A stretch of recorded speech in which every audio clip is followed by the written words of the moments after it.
Frères et sœurs, nous ne devons pas écouter la parole comme une habitude, mais nous devons écouter la parole en nous attendant à ce qu'elle crée en nous quelque chose de nouveau.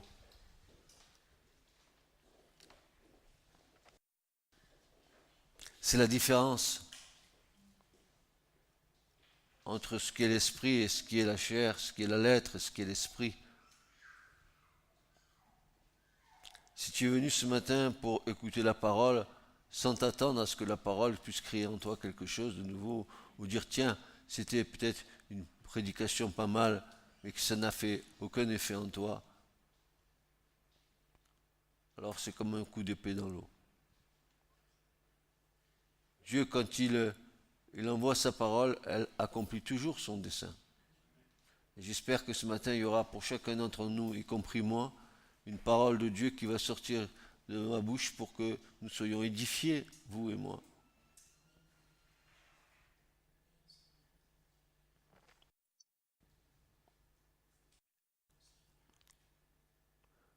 Le sujet que nous avons commencé à traiter la semaine dernière, c'était un sujet qui était assez engageant puisque ce sujet-là s'appuyait sur la base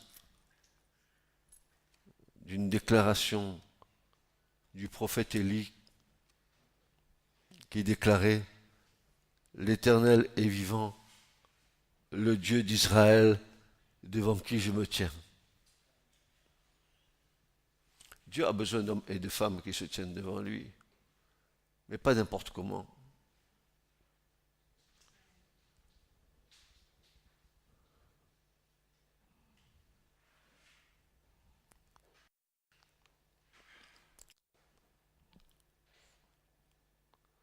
Nous devons avoir de l'endurance, de la pugnacité, nous devons aller jusqu'au bout avec les forces que Dieu nous accorde pour nous tenir devant Dieu. Et comme Élie pouvait déclarer que l'Éternel est vivant, que le Dieu d'Israël, devant qui il se tient, est vivant, c'est une déclaration peu commune, n'est-ce pas? Pour déclarer une telle chose, ben nous devons imaginer cette relation d'intimité d'Élie avec son Seigneur. Et l'assurance qu'il tirait de sa relation avec Dieu. Est-ce que, mon frère, ma sœur, quand tu cherches Dieu, tu le cherches parce que c'est un devoir que de le faire devant sa face, de dire il faut que je prie, ou il faut que... Alors là, sur la litanie de nos prières, qui en général sont que des demandes, mais je ne pense pas que Élie, il a demandé après, mais avant, il s'est tenu devant Dieu. Bien souvent, nous voulons l'après sans passer par l'avant.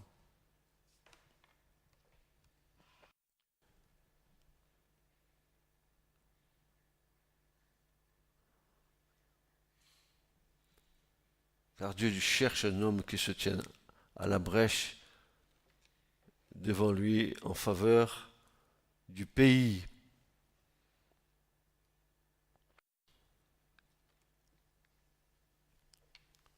Le centre même du ministère d'Élie se résume en cette parole. Se tenir devant Dieu en intercesseur. Frères et sœurs, vous verrez dans la suite de ce message que si nous avons trouvé le vrai chemin de l'intercession, le vrai chemin de la prière devant Dieu, qui se manifeste par des prières renouvelées par l'Esprit et dans l'Esprit, qui à un moment donné va nous faire, pas abandonner, mais va nous diriger vers un autre aspect. Il va élargir la vision de notre prière pour arrêter de se centrer sur nous-mêmes, mais commencer à prier pour des choses qui en valent la peine, et particulièrement, par exemple, pour prier dans ces temps de la fin pour Israël. Israël qui passe dans des difficultés, Israël qui est attaqué par le monde entier, Israël qui est condamné par le monde entier, Israël qui subit la diffamation d'Ismaël à tous les niveaux. C'est eux le pire des mots. Israël, c'est le pire des mots. Et tous les pays arabes sont d'accord pour dénigrer Israël, pour dire que, au contraire, c'est Israël qui opprime les pays arabes. Quel mensonge. Alors, est-ce que dans notre prière, on a cette vision du plan de Dieu? Est-ce que nous prions concernant le plan de Dieu? Ou alors nous avons une vision étriquée de la prière dans laquelle nous sommes le centre de la prière? Il faudra bientôt aussi se décentraliser. Vous voyez, en France, on a fait la décentralisation parce que le pouvoir est trop lourd quand il est centralisé en haut. Il faut à un moment donné que nous ayons une vision du royaume bien plus grande que cette vision que nous avons de nous-mêmes.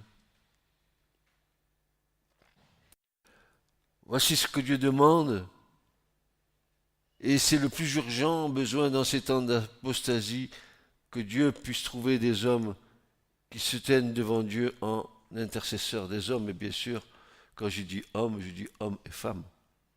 Mes sœurs, vous n'êtes pas exclus de cela, bien au contraire. Il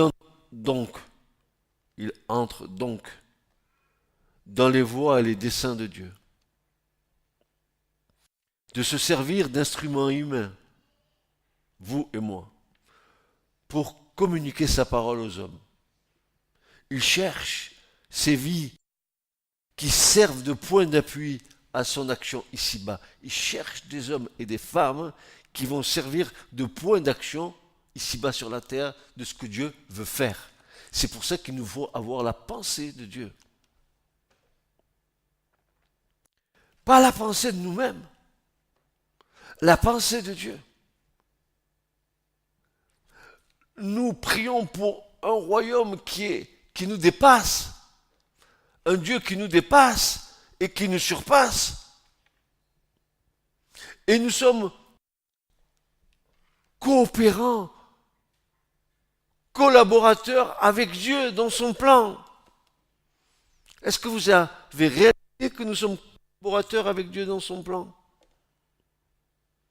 Ou nous sommes uniquement consommateurs d'une foi dans laquelle on se baigne dans l'église locale avec une vision très étriquée du plan de Dieu?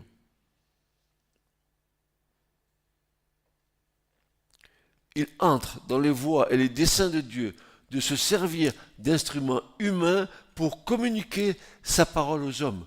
Il cherche ces vies qui servent de point d'appui à son action ici-bas et qui se tiennent devant lui, intercédant pour ce monde en détresse et prêtes à lui donner le message du ciel. Est-ce que nous sommes prêts à donner ce message du ciel pour aujourd'hui? Que dit le Saint-Esprit aujourd'hui? C'est l'aujourd'hui qui est important, c'est pas hier. Vous savez, quand on vit sa foi sur les choses d'hier, c'est-à-dire sur les bases de notre foi, si on en est resté là, on a perdu de vue ce que Dieu veut faire.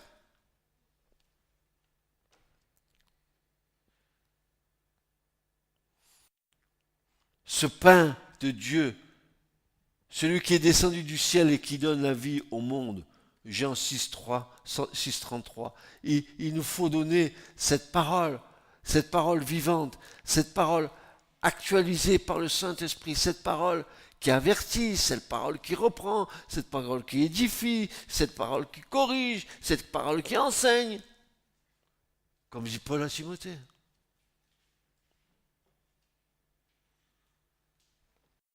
Alors, écoutons la plainte de l'Éternel par la bouche du prophète Ésaïe, Dieu se plaint. Il se plaint de quoi, Dieu? Il voit, Dieu voit, qu'il n'y a pas un homme, et il s'étonne de ce que personne n'intercède. Qui participera au poids qu'il y a sur le cœur de Dieu pour cette création? Qui est partie prenante dans l'intention de l'intercession de la prière? Qui veut soulager Dieu?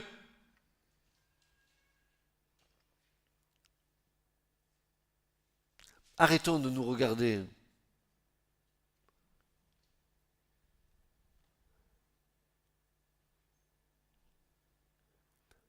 Tu ne pourras pas te changer toi-même. Paul dira, par la grâce de Dieu, je suis ce que je suis. Excuse-moi mon frère, ma sœur. J'aimerais, et nous aimerions, vous et moi, être plus sensibles au Saint-Esprit, car une grande connaissance qui risque des fois de nous éloigner de Dieu. Dans ce domaine, Jésus-Christ est notre modèle. Les évangiles mettent l'accent sur sa vie de prière et d'intercession. Regardez le chapitre 17 de l'évangile de Jean. C'est ce qu'on appelle la prière sacerdotale. Comment Christ a un cœur. Vous avez vu qu'il ne prie pas pour lui, il prie pour ce que Dieu lui a confié, il prie pour... Il n'est pas fixé sur lui-même. Il a un cœur ouvert à la création.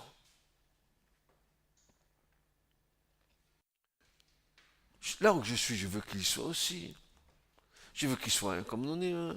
Regardez que les prières du Seigneur, elles sont complètement décentralisées. Jésus n'est pas fixé sur lui-même. À aucun moment dans la prière, il est fixé sur lui-même.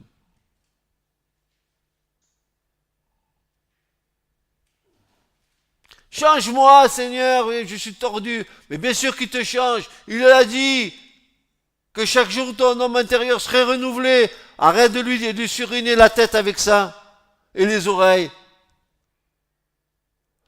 Sors de ta dimension étriquée sur laquelle tu as ton regard fixé sur toi-même et les regards fixés sur le Seigneur.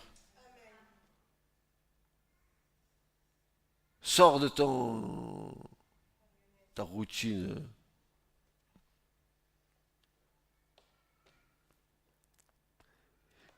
Jésus se retire constamment sur la montagne, à l'écart, pour être en communion avec son Père et lui soumettre les problèmes se rapportant à sa mission divine. Père, à quoi tu m'employais aujourd'hui? Père, est-ce que aujourd'hui tu me donnes l'occasion de parler à une âme? Au lieu de dire, oh change-moi Seigneur, je veux changer Seigneur, je ne suis pas très bien.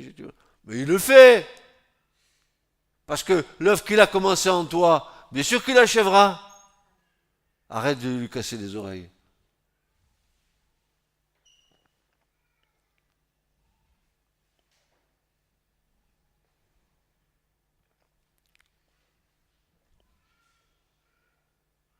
Assis à la droite du Père sur le trône de la grâce, il continue ce même office en faveur des saints. Il est leur avocat. Il plaide pour eux contre l'accusateur des frères et des sœurs qui les accusent jour et nuit. Que cette révélation puisse nous aider. Découvrir le souverain sacrificateur qui intercède pour nous, c'est découvrir le secret de la sanctification et la clé de la victoire sur toutes les forces de l'ennemi. C'est expérimenter d'avance cette promesse d'Apocalypse 12, 11. Ils l'ont vaincu à cause du sang de l'agneau et à cause de la parole de leur témoignage, et ils n'ont pas aimé leur vie jusqu'à craindre la mort. Élargis les piquets de ta tente.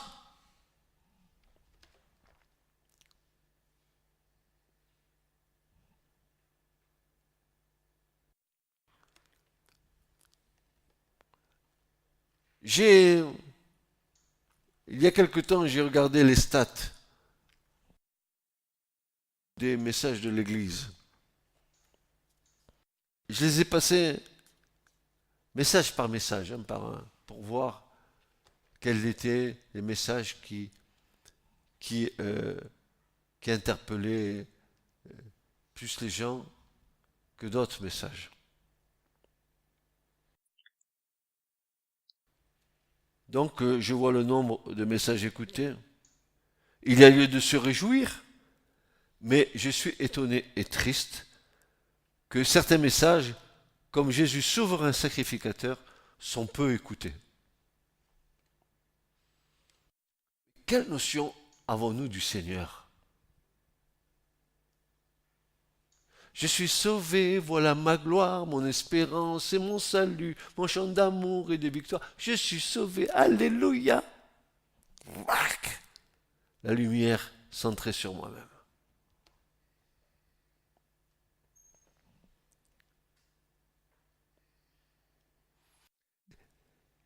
Des messages essentiels sont mis de côté au profit de messages plus spectaculaires, comme les messages sur le combat spirituel. Frères et sœurs, on a une série de messages sur le combat spirituel. Alors là, mon pauvre, ou ma pauvre, comme tu veux, mon frère, ma sœur, c'est à coup de 10 000 messages écoutés et enregistrés. Et comme on a 18 messages, comptez le nombre de messages de gens qui ont écouté ce message. C'est un des plus écoutés. Mais Jésus serait un sacrificateur assis à la droite du Père pour nous. Alors celui-là, et gratte sur ma guitare. Pourquoi? Et pourquoi ça? Pourquoi, frères et sœurs? Pourquoi? À la fin des jours, le peuple de Dieu est friand de spectaculaire, acceptant sans discernement ce qui frappe à la vue et non pas au cœur.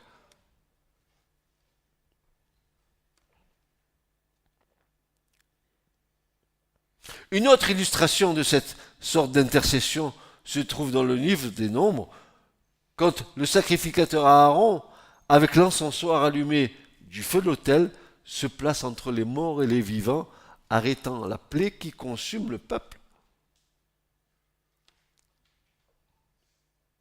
Seigneur, jusqu'à quand je veux me tenir entre toi et ma famille?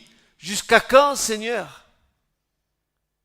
Je veux mettre sur des charbons sur l'encensoir. Je veux animer ma prière. Seigneur, des désirs de ton cœur. Pas des désirs de mon cœur, des désirs de ton cœur. Je veux me tenir entre les morts et les vivants pour eux.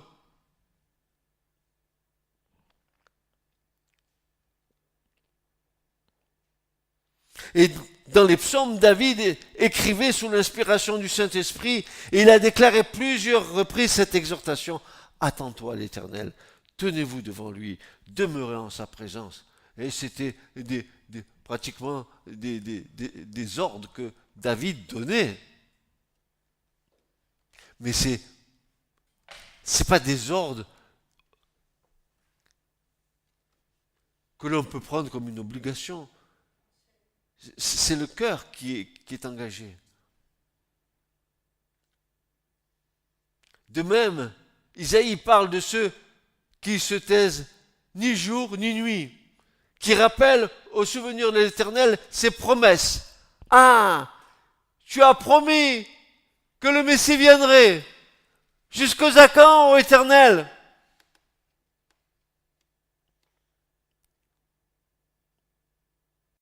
Tu administres les temps. Quels temps sommes-nous, Seigneur? Éclaire-nous.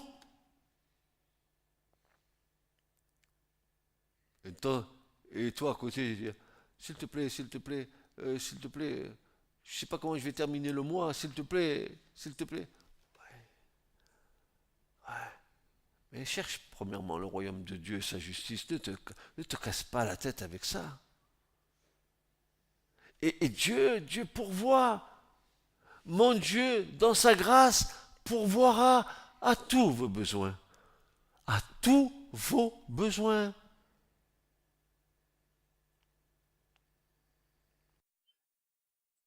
Élargis ta vision. Si tu te tiens devant Dieu, il faut que tu élargisses ta vision. Il ne faut pas que ta vision elle soit centrée sur toi, uniquement que sur toi. Élargis ta vision. Des prières gouvernementales pour le gouvernement. Au lieu de dire que Macron il est comme ci, il est comme ça, priez pour que le Seigneur fasse quelque chose. Vous croyez que Macron, c'est pas le plan de Dieu? Mais bien sûr que c'est le plan de Dieu. Et Trump, qu'on dénigre de partout, vous croyez pas que c'est pas le plan de Dieu? Mais bien sûr que c'est le plan de Dieu. Mais arrêtez de roumaguer.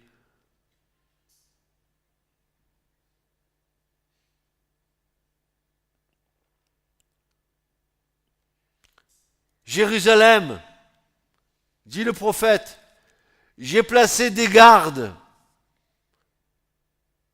Ah, il y a des gardes et il y a des veilleurs. Shamar, ça c'est un garde. Et les tsophim, c'est ceux qui veillent. Ils veillent, eux, ils surveillent. J'ai placé des gardes sur tes murailles.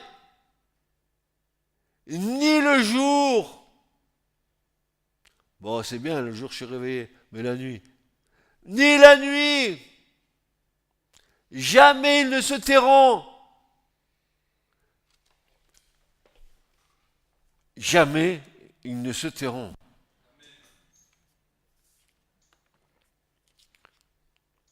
Je sais pas, tu te laves les mains. Seigneur, souviens-toi, tu as dit que tu ferais de Jérusalem la cité du grand roi. Souviens-toi de cette promesse. Seigneur, tu as fixé des temps. Et nous voyons que les temps approchent. Jusque à quand, Seigneur? Seigneur, réalise ton plan. Hâte le temps. Et pourquoi ne pas prier comme ça? N'est-il pas notre Père céleste? Et est-ce que nos prières, nous les adressons pas dans le nom puissant du Messie? Oui ou non? Tu crois que parce que tu pries, c'est bon, Dieu va t'exaucer, mais tu pries parce que tu adresses ta prière dans le nom de Jésus. Ne te fais pas d'illusions sur ta prière. C'est Jésus qui la présente au Père. C'est pas toi, hein? Toi, tu la donnes, et Jésus triomphe.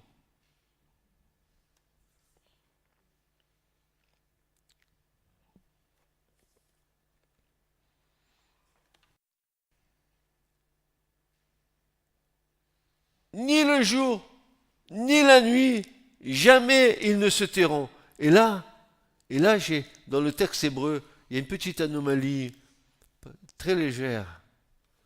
Et c'est pas une anomalie, c'est qu'il y a un mot qui est rajouté qui n'est pas traduit dans nos traductions. C'est dommage. Il a remarqué dans les textes hébreux le mot tamid qui signifie d'une manière continue, toujours et perpétuellement. Ça veut dire que nous sommes engagés jusqu'à ce que tes yeux se ferment sur cette terre à être des sentinelles qui, jour et nuit, rappellent au Seigneur. Et d'abord, tu ne te tairas pas. Tu sais que tu blagues pour pas grand-chose, hein? Tu as vu la robe de Lady je sais pas quoi? Tu as vu son truc, son machin, son carrosse?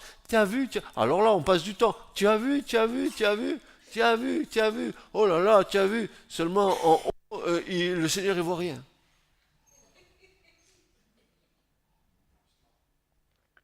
Oh, tu as vu? Oh, que c'est beau. Et tu as vu la traîne de la mariée? Combien que c'est? On n'a pas payé grand-chose, hein? 300 000 euros. Et tu vois le pauvre FZF qui crève de faim dans la rue.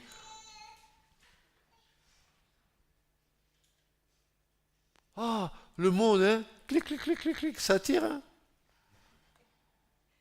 Ça tire le monde, hein? Tu as vu le diadème qu'elle avait? Oh, maman, qu'il est beau. Et les bagues. Tu as vu le rose qu'elle a sur les ongles? Et le phare. Comme Jézabel, quand elle a voulu piéger le pauvre. Il s'est fait avoir l'autre.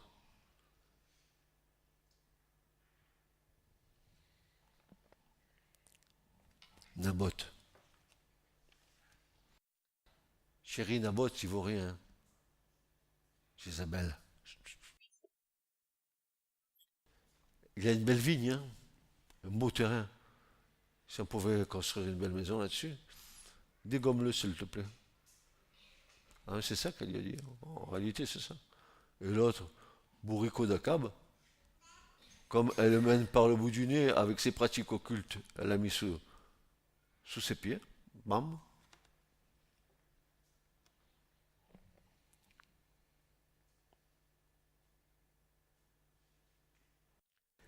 Il ne se tairont point.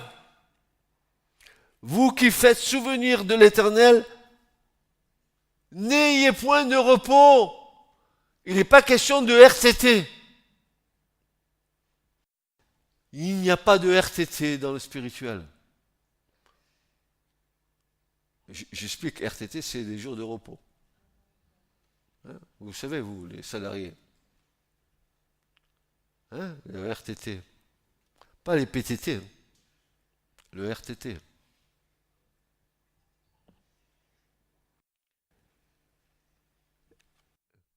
Et ne lui donnez point de repos. Mais à qui? À qui on donne point de repos? À l'Éternel. En gros, le prophète, il dit, cassez-lui la tête du matin au soir. Rappelez-lui ses promesses jusqu'à ce que... Ne lui donnez point de repos jusqu'à ce qu'il ait rétabli Jérusalem, jusqu'à ce qu'il ait fait d'elle un sujet de louange sur la terre. Ah, nous devrions intercéder pour que Jérusalem soit un sujet de louange sur la terre. Et à quel moment? Au moment où Dieu va instaurer le millénium, où Jésus va régner à Jérusalem. Et nous devons être ici pour hâter le temps. D'ailleurs, c'est à cause des élus qui ne seraient pas sauvés, parce que la tribulation va être très forte, que Dieu va abréger les jours.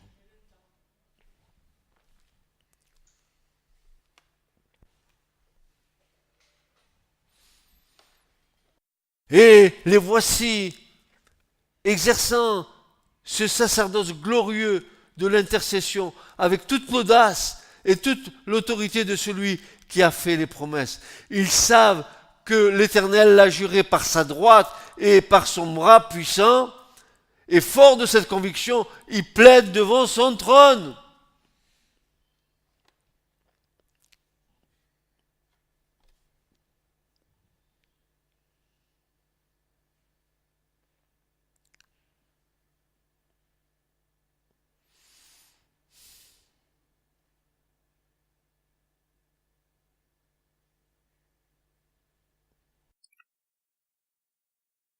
Le Seigneur lui-même prie pour eux, mais ils ont la charge de se tenir devant lui pour le salut de leurs semblables. Jean 17, versets 9 et 20. Voici ce qui doit être le fondement de notre service, le secret de notre force et de notre courage, la puissance de notre témoignage pour nous tenir devant celui qui a traité alliance avec nous, celui qui a fait des promesses, qui assure à son peuple la puissance, les richesses spirituelles et le revêtement spirituel pour nous aujourd'hui. C'est seulement alors que nous échapperons à l'encerclement flétrissant de l'esprit du siècle présent, car celui qui s'attache au Seigneur est avec lui un seul esprit. 1 Corinthiens 6, verset 17. Chaque église, chaque assemblée chrétienne devrait avoir cette force motrice, cette centrale de puissance, où chacun prend sa responsabilité, où le ciel s'ouvre et l'enfer est remué, à l'exemple de l'église primitive. Quand l'église primitive se rassemblait, mes frères et sœurs, la création a tremblé. l'enfer tremblait. Qu'est-ce que nous faisons trembler, nous? Nous ne tremblons pas déjà devant Dieu. Et qu'est-ce que nous allons faire trembler avec les vies que nous avons?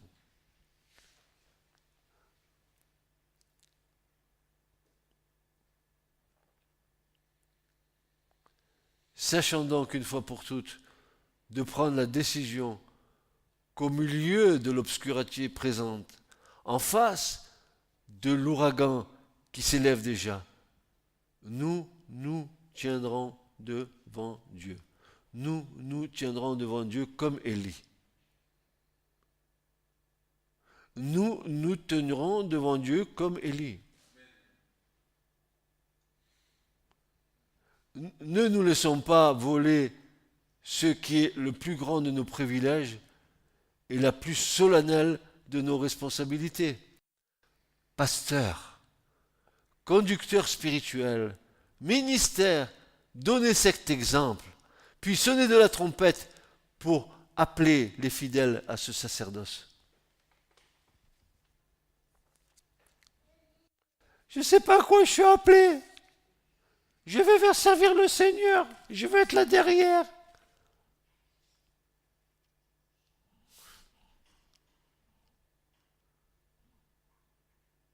Tu veux un grand sacerdoce? Prie. Et encore prie. Et toujours prie. Et ne te lasse pas de prier selon le plan de Dieu. Nous avons cru que nos prières, c'était les moyens pour nous de régler nos petits problèmes terrestres. En partie vrai. Mais en grande majorité faux. Il y a plus de poids dans la prière à être collaborateur avec Dieu pour l'accomplissement de son plan que pour demander à Dieu ce qu'il nous a déjà promis et qui nous a dit: je vous bénirai, vous êtes mes enfants, je suis votre Père. Alors, de quoi nous voulons nous rassurer? Ou nous avons la foi ou nous n'avons pas la foi. Ou nous croyons que Dieu peut le faire et qu'il prend soin de nous, ou nous croyons qu'il ne peut pas. Alors, nous allons lui rabâcher nos prières comme les gens, comme disait Jésus, vous voyez, les gens du monde, là, des nations, ils croient que parce qu'ils font des prières sur prières, sur prières, sur prières, sur prières, sur prières, sur prières, sur prières, sur prières, que Dieu va les exaucer. Ne faites pas comme eux.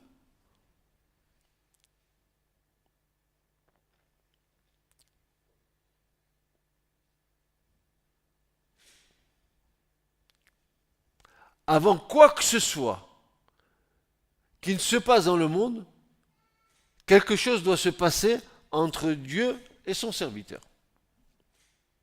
Avant même qu'Abraham ne commence son pèlerinage de foi, le Dieu de gloire lui était apparu. Avant que Moïse ne devienne l'instrument de Dieu pour Israël, il dut avoir la révélation de l'Éternel dans le buisson ardent. Voilà ce qui lui permit, à travers toutes les épreuves, de demeurer ferme comme voyant. Celui qui est invisible, il dut avoir la révélation de l'Éternel dans le buisson ardent. Voilà ce qui lui permit, à travers toutes les épreuves, de demeurer ferme comme voyant celui qui est invisible. Comme voyant celui qui est invisible. Comme voyant celui qui est invisible. Avant que Josué n'entreprenne l'assaut de Jéricho, il a rencontré le chef de l'armée de l'Éternel. Avant qu'Isaïe ne parle, il eut une vision du trône de gloire et l'attouchement du chérubin, du charbon ardent sur ses lèvres. Il y a toujours une vision de Dieu avant que la chose se fasse. Et pourquoi ces hommes avaient ces visions-là de Dieu? Ils avaient une intimité avec Dieu. Je pense qu'ils connaissaient bien le cœur de Dieu.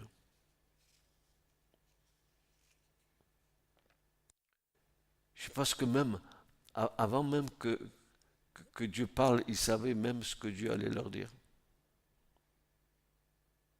Ils avaient cette autorité qui venait du ciel et qui faisait dire au prophète Ésaïe, de la part de Dieu, Dieu dit: commandez-moi et Et voyez si je n'obéis pas à votre commandement. Comment nous, on peut commander Dieu? Oui, tu peux, à partir du moment que tu as une intimité avec lui.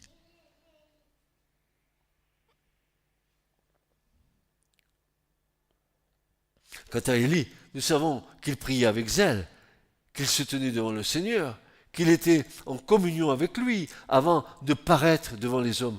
Il avait appris, et ça s'apprend, il avait appris quoi? À s'attarder dans la présence de Hachem, le Dieu d'Israël, qui tenait les clés des situations et des problèmes que l'apostasie d'Israël avait produites dans le monde. Comment Élie allait-il faire avec Akab et avec Jézabel si ce n'était pas tenu devant Dieu?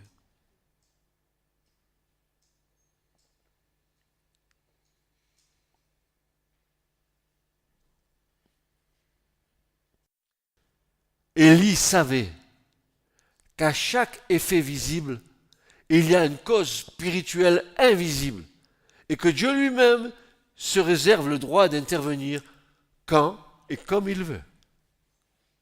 Quand et comme il veut. Quand Élie apparut devant Akab et parla au nom de l'Éternel, au nom de Dieu, quelque chose se passa. Un coup fut porté au royaume de Satan parce qu'un serviteur de Dieu avait reçu puissance et autorité divine contre lui pendant les heures de prière et de silence passées en sa présence. Parce que Élie avait accumulé dans la relation avec Dieu une telle intimité qu'il était capable de faire jaillir de sa bouche des paroles d'autorité qui venaient de Dieu.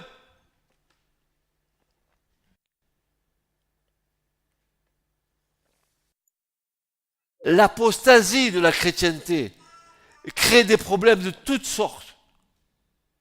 Non seulement le désaxement des âmes, c'est de notre faute. L'effritement des églises, c'est notre faute. La perte de toute vraie présence divine, c'est notre faute. Mais aussi le déclenchement de nombreux mouvements d'erreur, c'est notre faute. Tous inspirés par des esprits séducteurs. À ce vaste problème, il n'y a qu'une réponse. Elle vient du ciel et l'exemple d'Élie nous l'indique. Nous devons nous trouver debout devant la face de Dieu.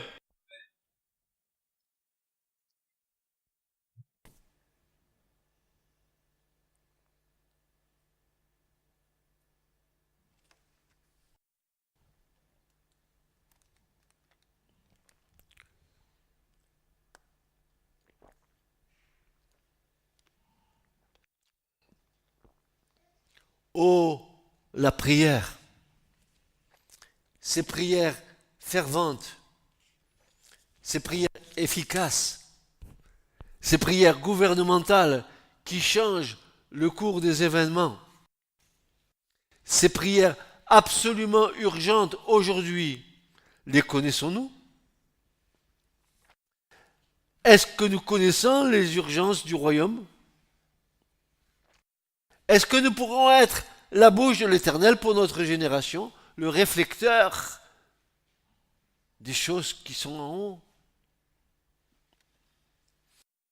Elles sous-entendent, écoutez bien, elles sous-entendent des hommes, des femmes, instruites à l'école de l'intercession, qui savent s'attarder devant Dieu, se laisser pénétrer et inspirer de sa présence, afin que l'exaucement de leur intercession paraisse ensuite dans ce monde. Dieu donne la première place à la prière. Pourquoi lui donnons-nous la dernière place?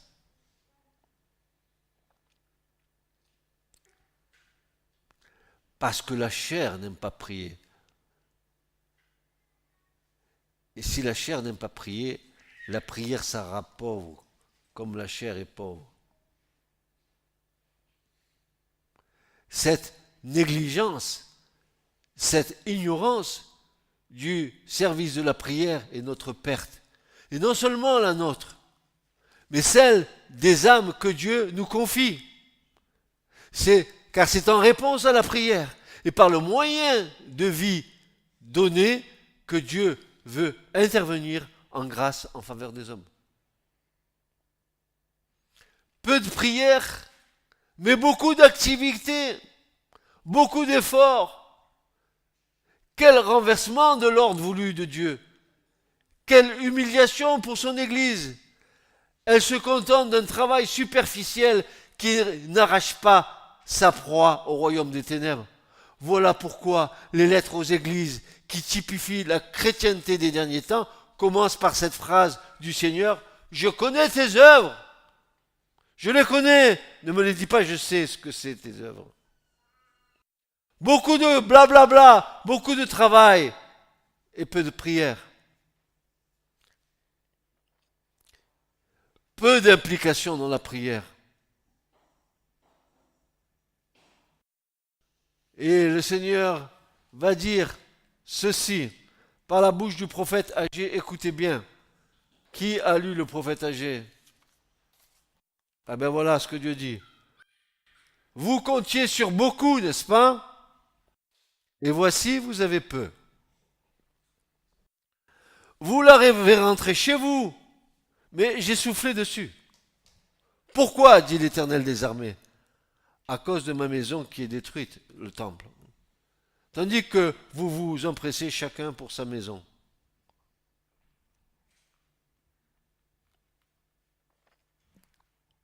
C'est pourquoi les cieux vous ont refusé la rosée et la terre a refusé ses produits.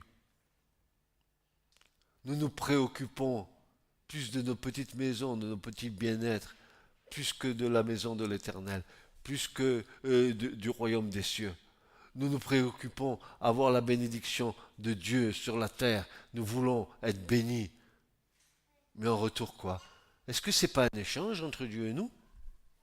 N'y a-t-il pas un dialogue entre Dieu et nous?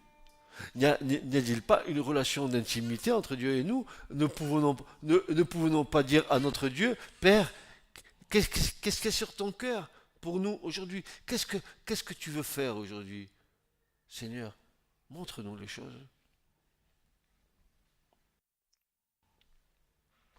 Que ton royaume vienne et que ta volonté soit faite sur la terre comme elle est faite dans les cieux.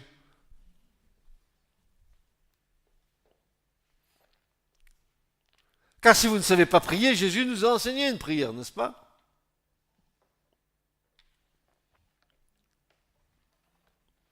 La vraie prière, c'est confesser notre faiblesse et c'est honorer Dieu. Négliger la prière, c'est faire preuve de présomption et démontrer que notre service pour lui est le fruit de nos efforts propres.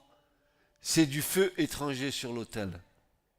Je répète, négliger la prière, c'est faire preuve de présomption et démontrer que notre service pour le Seigneur est le fruit de nos propres efforts. C'est du feu étranger sur l'autel.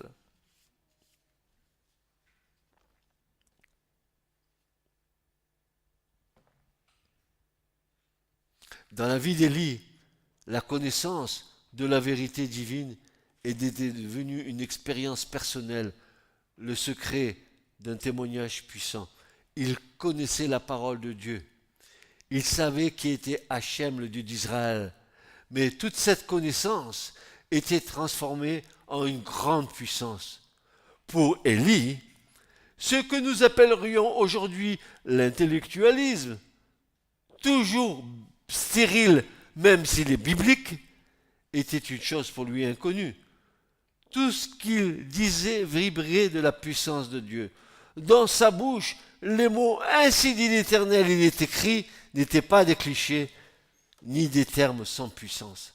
Quand il disait ceci, il est écrit, alors la puissance de Dieu se révélait. C'était pas du bla, bla, bla, ou du blablacar.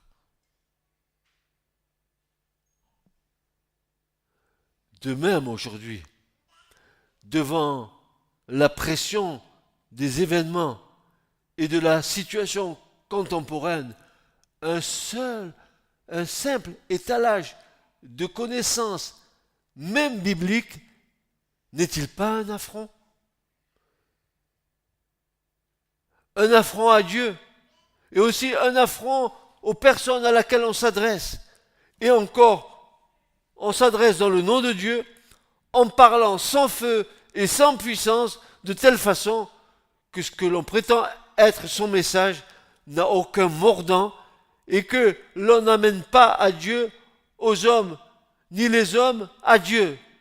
L'enfer ne craint point de telles prédications. Mon Dieu Seigneur.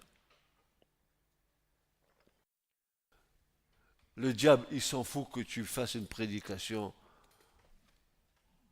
avec une introduction, un milieu, une conclusion, un truc, verset sur verset biblique. Dieu veut des hommes et des femmes remplis de feu de son esprit, du cœur duquel jaillissent des paroles de feu. La loi de Dieu, c'est une loi de feu. Les commandements de Dieu, c'est des commandements de feu. L'Esprit de Dieu en nous, c'est du feu. Et parfois, j'ai eu un ou deux emails depuis tant et tant d'années où il y a une personne qui me dit « Mais pourquoi vous criez quand vous prêchez ?» Je ne sais pas que je crie. C'est que je suis poussé à crier. Crie, dit le Seigneur, crie. Et ne te tais point. Ah, maintenant, si tu as mal aux oreilles, va voir le toubib. Mais tu ne m'empêcheras pas de crier, de dire les choses du Seigneur, de crier haut et fort, que si tu ne changes pas de vie, si tu ne te convertis pas réellement, si tu ne sors pas de ton train-train religieux, peut-être que tu auras des surprises au bout. L'enfer ne craint pas de telles prédications. Le témoignage personnel plus urgent est celui qui résulte de cette communion personnelle, de cette vie intense avec notre Dieu. Car notre or doit être éprouvé par le feu. Apocalypse. Notre or doit être éprouvé par le feu. Je te conseille d'acheter de moi de l'or épuré par le feu.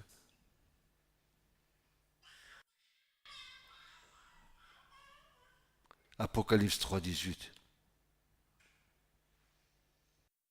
L'Ancien et le Nouveau Testament avertissent les croyants de l'apostasie des derniers temps. Dieu laisse mûrir pour le jugement les autorités religieuses apostates, les mouvements et les déviations qu'elles provoquent. Puisqu'elles ont eu la clé de la connaissance et se sont montrées indignes de ce privilège, Dieu les livre à leur propre choix.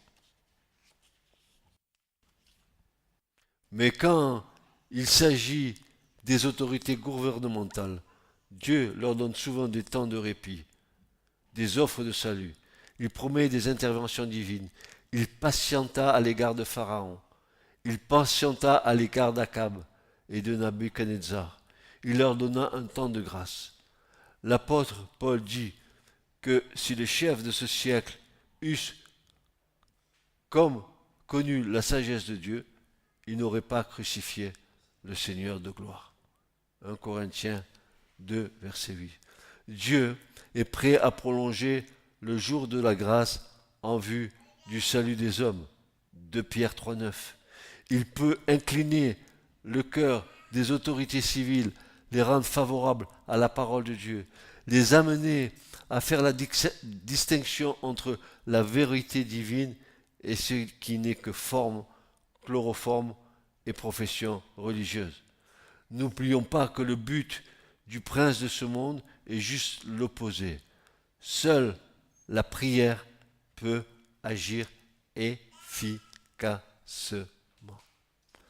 Pourquoi? Dites-moi, vous qui connaissez l'Écriture, vous qui êtes des biblistes avertis, n'est-ce pas? Vous êtes capable de me citer des chapelets de brochettes de versets, n'est-ce pas? Dites-moi, quelle est l'arme offensive que nous trouvons dans l'Écriture, dans Éphésiens 6, toutes sortes de prières par l'Esprit en tout. En tout quoi? En tout temps.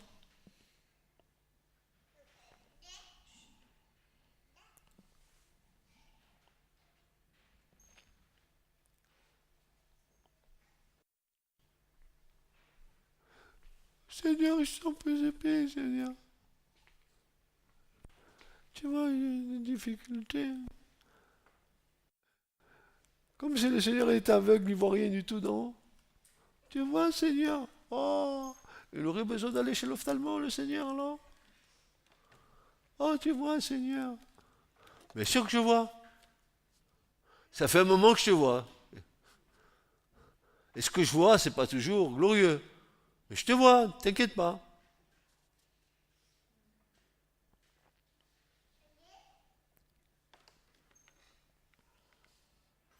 Il peut incliner le cœur des autorités civiles, les rendre favorables à la parole de Dieu, les amener à faire la distinction entre la vérité divine et ce qui n'est que forme, chloroforme et profession religieuse. Et, n'oublions pas que le but du prince de ce monde est juste l'opposé. Et alors, il y a notre cher Paul qui va dire ceci. J'exhorte donc avant toute chose. Je vous exhorte donc avant toute chose. Je paraphrase Paul. À faire des prières. Qu'est-ce qu'il insiste, Paul aussi? Et pas seulement que des prières, hein, mes frères, mais aussi des supplications. Mais pas seulement que des supplications, frères et sœurs, mais aussi des requêtes. Et pas seulement des requêtes, frères et sœurs, mais aussi des actions de grâce. Pour qui? Pour moi? Pour tous les hommes. C'est Jacques Dutronc qui disait à l'époque 50 millions de Chinois et moi. Aujourd'hui, ils sont 2 milliards. Donc la chanson date.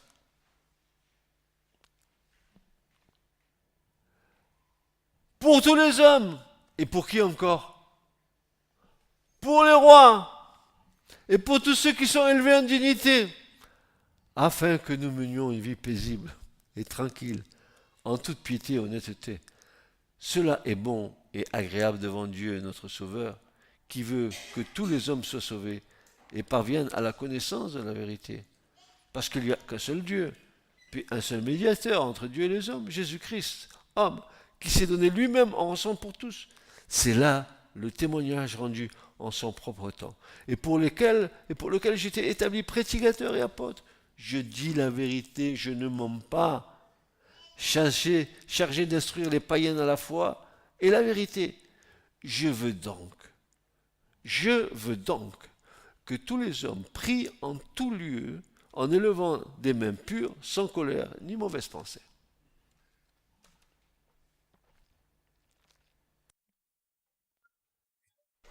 Écoute, ne te justifie pas en prenant ton portable et en regardant ta Bible sur ton application pour dire je vais regarder 2 ou 3 versets, ou prendre ta Bible pour dire il faut que je lise ma parole. Mes frères, mon frère, ma soeur, si ce n'est pas un vrai désir de ton cœur, si ce n'est pas un vrai désir de ton cœur, si ce n'est pas un amour brûlant pour le Seigneur, tu le feras par devoir, tu ne le feras pas par amour.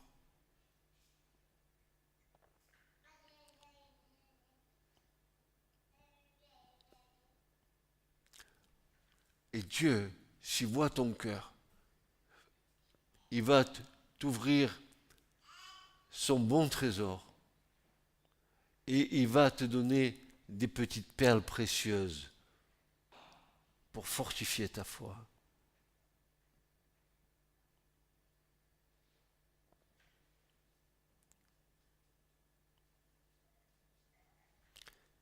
Le serviteur de Dieu, écoutez bien, le serviteur de Dieu qui veut aujourd'hui prêcher Jésus-Christ, qui veut aujourd'hui prêcher Jésus-Christ. Jésus-Christ crucifié.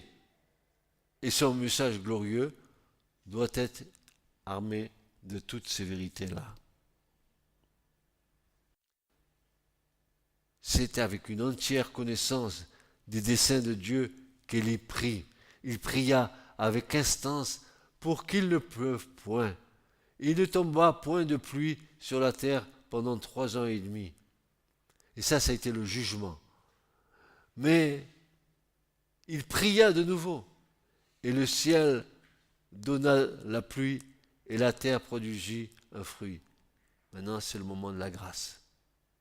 Jugement et grâce de Dieu qui vient. Ainsi, l'Écriture nous révèle ce fait dynamique que la prière ferme ouvre la main du Créateur. La prière ferme ouvre la main du Seigneur. Il est prêt à bénir. Le jour de grâce est encore là. Il s'agit donc encore de grâce pour nous. Si l'Église de notre Seigneur Jésus-Christ, triomphateur, sauveur des hommes, si cette Église savait s'attarder en sa présence, être courbée devant lui, si elle savait, même en cette heure tardive, ouvrir les mains du Créateur, ou plutôt les mains percées du Sauveur, elle découvrirait que ses mains ne se sont jamais fermées, qu'elles sont là, levées en bénédiction sur le monde, prêtes à répandre son esprit sur toute chair. Mais ce qui a manqué à l'Église, jusqu'ici, sauf aux époques glorieuses de réveil qui ont éclairé la nuit grandissante de son pèlerinage qui a été très mouvementé. Ce qui a manqué à l'Église, c'est ce sacerdoce d'hommes et de femmes dont tout l'être se tient devant l'Éternel, se donnant jusqu'à l'extrême limite pour le monde perdu et ne quittant pas la présence du Seigneur jusqu'à ce qu'il ait béni. La persévérance de la foi, la persévérance dans la prière, c'est au moment où tu commences à te dire « j'en peux plus », le désir est en train de me quitter, de ne plus prier pour telle ou telle personne, c'est là que tu persévères, parce que tu es près de la victoire.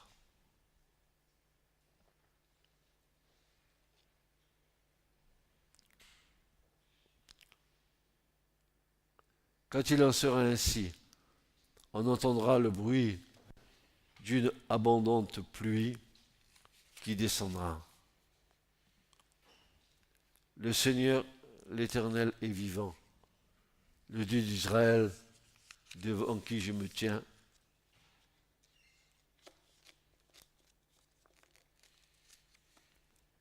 mes bien-aimés, nous avons un avocat auprès du Père qui est victime expiatoire non seulement pour nos péchés, mais ceux du monde entier. Et les mains percées de Jésus sont toujours ouvertes pour accueillir et pour bénir. Nous devons faire agir le bras de Dieu, la droite puissante de Dieu. Les prières ferventes du juste et d'une grande efficacité. Prier sans jamais se lasser. Prier, rechercher Dieu, recherchez-le, recherchez continuellement sa face, dira le psalmiste. Et Ésaïe dira, j'ai mis sur tes murailles des gardes. Ils prieront jour et nuit, ils ne se tairont point jusqu'à ce que quoi?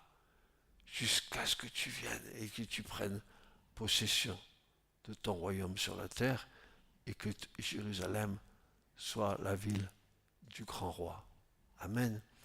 Nous devons avoir cette prière fervente. Frères et sœurs, vous n'avez pas cette prière dans votre cœur? Seigneur, quand est-ce que tu viens? Seigneur, Seigneur, efface les larmes de nos yeux. Seigneur, instaure ton règne. Viens, que le monde voie ta grâce et ta miséricorde. Que le monde te connaisse et reconnaisse ce que tu as fait à Golgotha pour les hommes. Pour toi qui m'écoutes ce matin, toi qui es là, la croix, c'est le lieu où Dieu nous a donné à tous rendez-vous, à toi et à moi, comme il a fait avec mon épouse et à moi.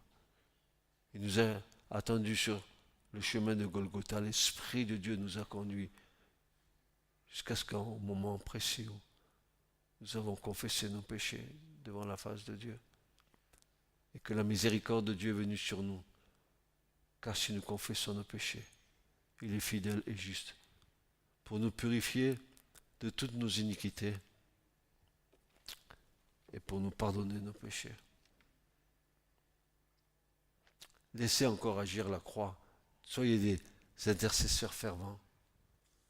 Pas à la petite semaine, pas par obligation, pas par besoin, pas par besoin, pas par besoin.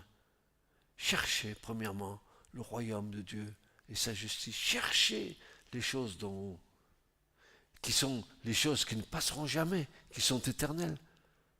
Le ciel et la terre passeront, dira le Seigneur, mais mes paroles ne passeront point. Qu'il en soit ainsi pour chacun d'entre nous, que nous retrouvions le chemin de la chambre, que nous fermions la porte de la chambre, et là dans le secret, entre Dieu et nous, assiégeons le trône de la grâce. Disons-lui, Seigneur, jusqu'à quand? Jusqu'à quand vas-tu patienter? Hein? Seigneur, qu'est-ce que je fais? Qu'est-ce que deviendra mon père, Seigneur? Hein, David? Qu'est-ce que deviendra mon père, Seigneur? Toi, Julien, que deviendra mon père et ma mère? Et tous les autres. Et nous-mêmes aussi. Seigneur, agis pour l'amour de ton nom. Agis, nous sommes tes enfants. Tu as préparé des temps, des moments précis où tu vas attirer l'âme à Christ. S'il te plaît, hâte ce moment. S'il te plaît, cher Saint-Esprit, viens faire ton œuvre. Viens convaincre de péché. Amène-les par le chemin qui mène à Golgotha. Révèle-leur Christ. Révèle-leur le Seigneur de gloire, celui qui a le pouvoir de pardonner tes péchés. Ainsi, afin que vous sachiez que le Fils de l'homme a le pouvoir de pardonner les péchés, il dira, lève-toi et marche. Marche sur le chemin de la foi. Marche. Marche en mettant ta main dans la main du Seigneur. Va jusqu'au bout de ton pèlerinage terrestre, mais ne cesse pas d'intercéder, de prier. Ne cesse pas. Nuit et jour, ne cesse pas. Tu te lèves le soir, tu vas, excuse-moi, tu vas au WC. Je te loue, je te rends grâce. Je suis réveillé. Je vais ajouter maintenant, à ce moment même, la voix à celle des anges et de dire Alléluia avec eux. Je te bénis pendant les nuits, Seigneur. Et puis je vais faire ce que j'ai à faire et je reviens et je m'endors dans la paix. Et si je me relève une deuxième fois, j'ajoute ma voix à celle des anges. Jusqu'à ce que le Seigneur se réjouisse. Amen.